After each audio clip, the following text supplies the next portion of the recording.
Okay, lit paper one is tomorrow. So let's go through some last minute hacks of the things that you need to know. These are skills that apply to any question regardless of what text example you study. We will be going through our hacks one by one.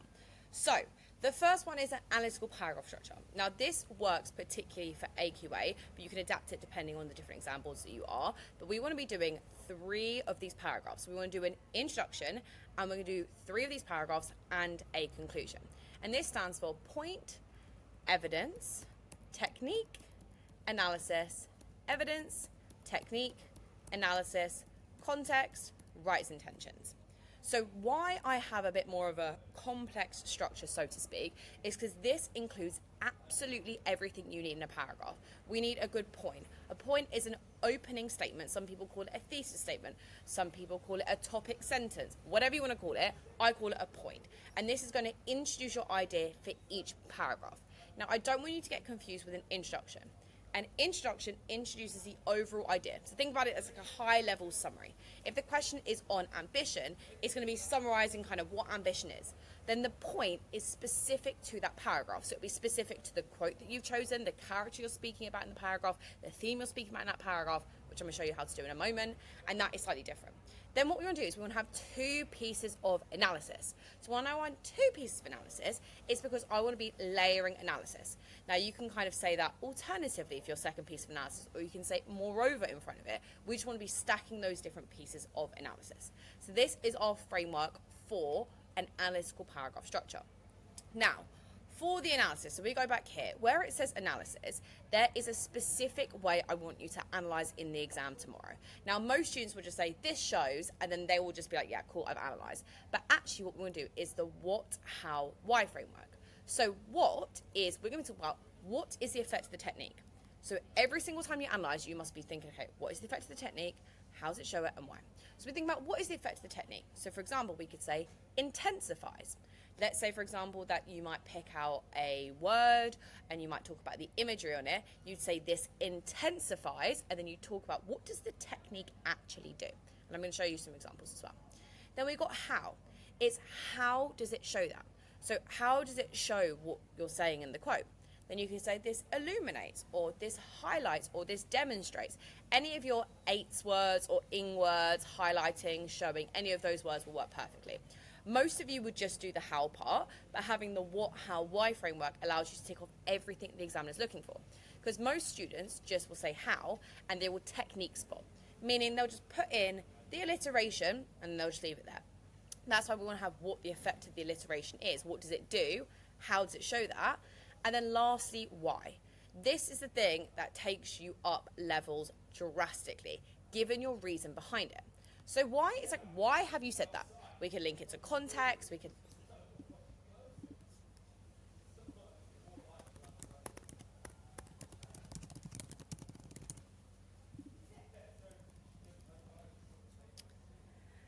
And then we have our why. So why is like, why have you said that? Give me your reason.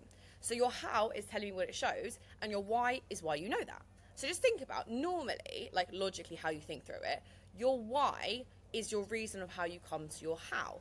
Because if you've said he is really selfish, like how did you even know he was selfish? Oh, because he doesn't give money to charity, or, you know, whatever your reason is, that is going to be your why. So just think about like, how did you even know that he is really selfish or that he's really ambitious? Just give me your reason behind it. Assume the examiner is an idiot. Now, this doesn't mean we're retelling the story, we're giving a reason behind it. And an easy way to do that is just to put as or because after your sentence. Because you literally couldn't say, this shows that he's really selfish as, and then not finish it. Like, it just doesn't make any sense, right? So that's why I want to put as after our sentence. Now, analysis. Let me show you exactly what, how, why analysis can look like. I'm going to give you a sneak preview into the Light Up Hub last minute revision section, and this will do everything in 90 minutes, covering absolutely everything in A Christmas Carol. So I'm going to go into Scrooge. So let's look at this quote, for example. Squeezing, wrenching, grasping, scraping, clutching, covetous, old sinner. So what I've done here is I've got my technique. So I've got my technique here, which is 7 negative adjectives. That's what I've picked out. I've pre-learned it. Again, you can take things directly from the Light Up Hub. It's already done for you, or you can use your textbook or whatever you guys like to use. So then I've got my what. What does the technique actually do? This mirrors the 7 deadly sins. That is what I'm saying. This is what I'm saying the technique does. The fact that we have 7 negative adjectives, it mirrors the 7 deadly sins. Then how does it show it? So it shows that illuminating that despite societal prejudices, the rich are more inclined towards moral transgression than the poor. So basically saying that actually what this is showing is that the rich, despite the prejudices against the lower social classes, are more likely to be sinners, because we see there's 7 negative adjectives, so therefore it's alike to how Scrooge is a sinner. And then what this does is my why, so we can use as because reflecting I've used here, reflecting that Scrooge is not just sinful, but his wealth without responsibility resembles spiritual corruption. So you can see that is my framework for analysis, my what, my how, and my why. And that is my tick list I want to be going through with every single one of my quotes. And you want to be knowing about 1 to 3 key quotes that link to multiple key themes with 2 techniques and analysis. Because if we go back to our structure, we can see for 1 quote, I can put in 2 bits of analysis, technique and analysis. And you see in the analysis I just gave you, I have 2 techniques and analysis for each of my quotes. So then what you can do, what I always recommend, is the first paragraph, so the one on the extract, what I want you to do is you want to get 2 separate pieces of evidence. So you want to get a quote and another quote. So on your first paragraph, so you've done your introduction, you've got your first paragraph is on the extract. Now everybody always asks, it's like, on the extract, like, can I not just can I ignore the extract? No, you will literally be capped at marks if you don't do the extract. So I always recommend you just do your first peta eta core paragraph on the extract, just so you tick it off and you know you've done it. So I'd recommend doing 2 quotes. So you've done an introduction, you've got your peta eta core paragraph for the extract with 2 different quotes.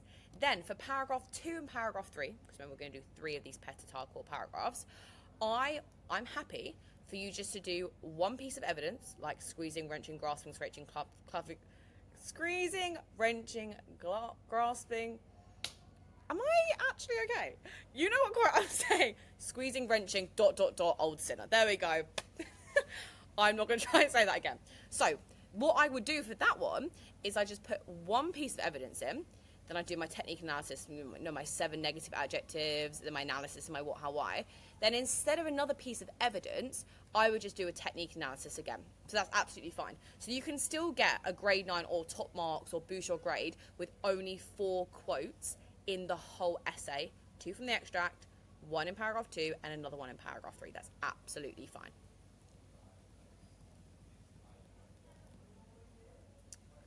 So now we've got our paragraph structure, we've got our peta core paragraph structure.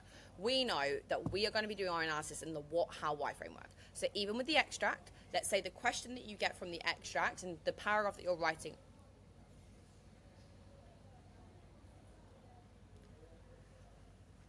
So far, we know we're going to do our peta core paragraph structure 3 times. We're going to do 1 on the extract with 2 quotes. We're going to do another one from our own quotes that we've taken, and then the third one from our own quotes. So we know that. And then we know we're going to do our analysis in the what, how, why framework. And even the quotes that you're analysing in the extract, I still want you to use the what, how, why framework, because that is how you properly analyse. Now, one of the massive things that students never really do that well, especially if they're pre-learning analysis, as I teach on the Light Up Hub, is linking it back to the question. So how you can simply link it back to the question is really easy. I break it down into 2 simple ways. The first way, so let's say for example the question is, how is guilt presented in Macbeth?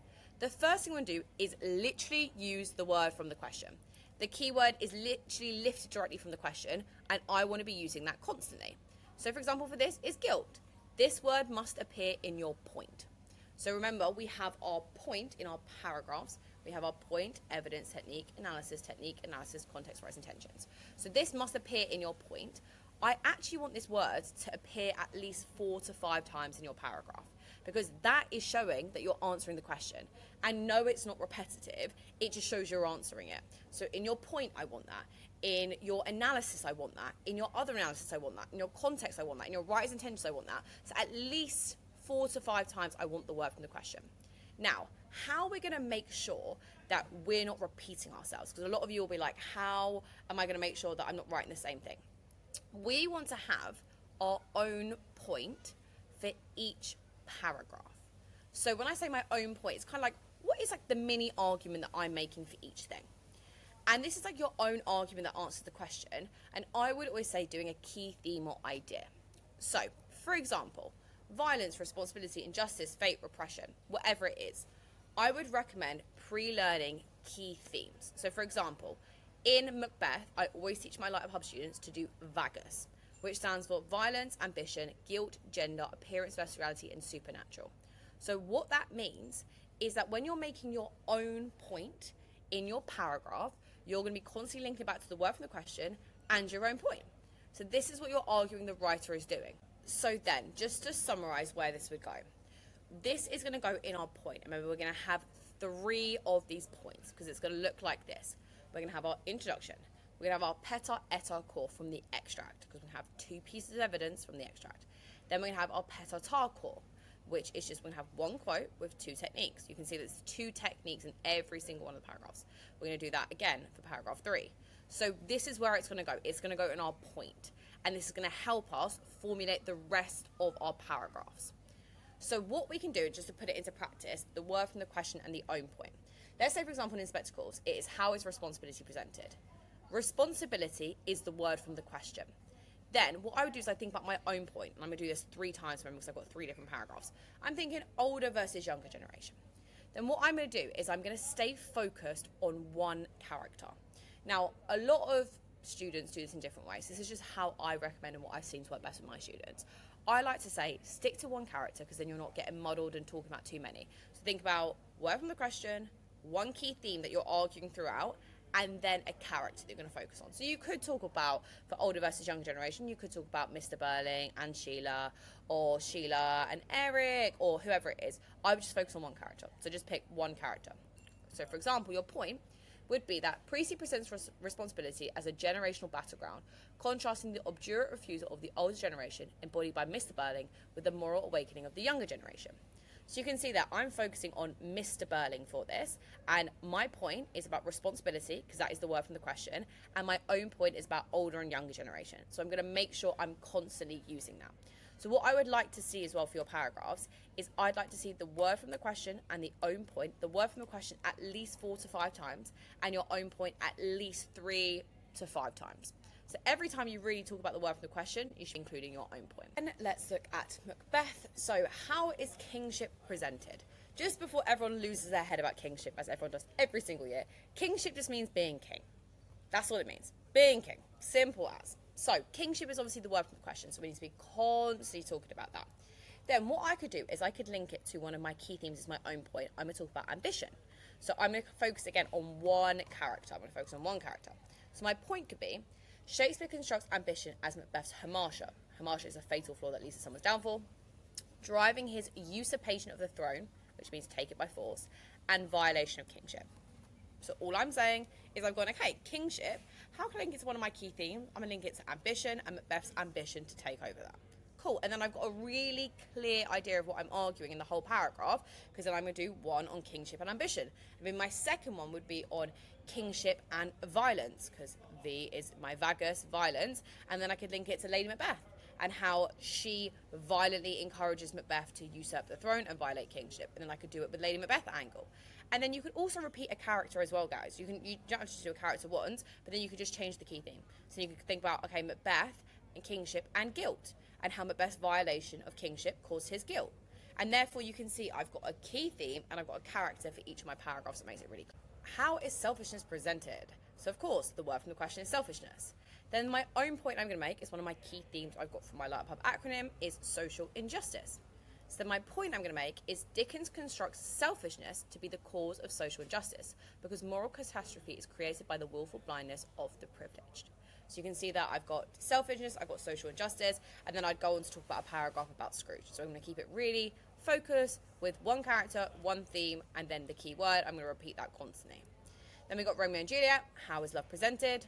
Of course, the word from the question is love, which I'm going to constantly be banging on about my essay. Then I might link it to fate, one of my key themes. My point is me. Shakespeare creates love as incapable of transcending fate, an inescapable force that renders the lover's destruction inevitable. So you can see love is my own point, and then we got fate is my word from my, love is the word from the question, and fate is my own point, wrong way around. And you can see again, I've given an explanation. I don't just put it in my point and dump it, I give it a reason behind why I've said that. And then we got Jekyll and Hyde. How is duality presented? Duality, of course, is the word from the question. And then we have Victorian repression, which is going to be my own point. So my point is, Stevenson constructs duality as the defining condition of respectable Victorian manhood, presenting Jekyll's division as the inevitable consequence of a society built on the total repression of human instinct. So now I talk about Jekyll, I'm going to talk about repression and Jekyll. And we want to plan that out before you write it up. It's one of the biggest hacks I can give you, where you're going to write the word from the question, you're going to write your own point and like what character you're going to focus on, and obviously you're going to have the quote. And then you're going to write that down. You can just write it on your extract. You can write it on your exam paper as well, but you might have to like, turn it over constantly. You can write it on your extract. You can highlight on your extract. You can put everything on your extract. So that's absolutely fine. Write, scribble on that as much as you want. Write down your plan, and then you can write it up and you'll have 3 clear ideas. So let's go for a revision checklist. Like, what do we need to be revising before tomorrow? Firstly, is we want to have 1 to 3 key quotes per character linking to multiple key themes. So like I showed you on the light up, we want to have just a small amount of quotes that we know can link to anything. Then we're going to have a character summary for each key character. Now this is good to know, just to have a read through. You don't need to revise this off by heart, but it's just good to have an understanding of like what the character is in each act or chapter, because then it's really easy that if anything on the extract comes up, you can kind of use that character summary and apply it. Then we'll have 5 to 6 pieces of context. So again, I always recommend to learn it in an acronym. Again, what I go from the light pub, I always give acronyms because I just think it's way easier than trying to remember all these different things. Like, it just makes it a lot easier. Then we have our peta-etical paragraph structure memorized. So remember, we're gonna have an introduction, we have our peta-etical paragraph, then we're gonna have a peta-tarqual, and then another peta-tarqual, then we're gonna have our conclusion. We have our what, how, why framework for every quote. What is the effect of the technique? How does it show it and why? We're gonna have a word from the question, your point. And then we're going to have our own point that links the key theme to the question. Now, guys, that is everything from me. I am so excited to hear how it goes tomorrow.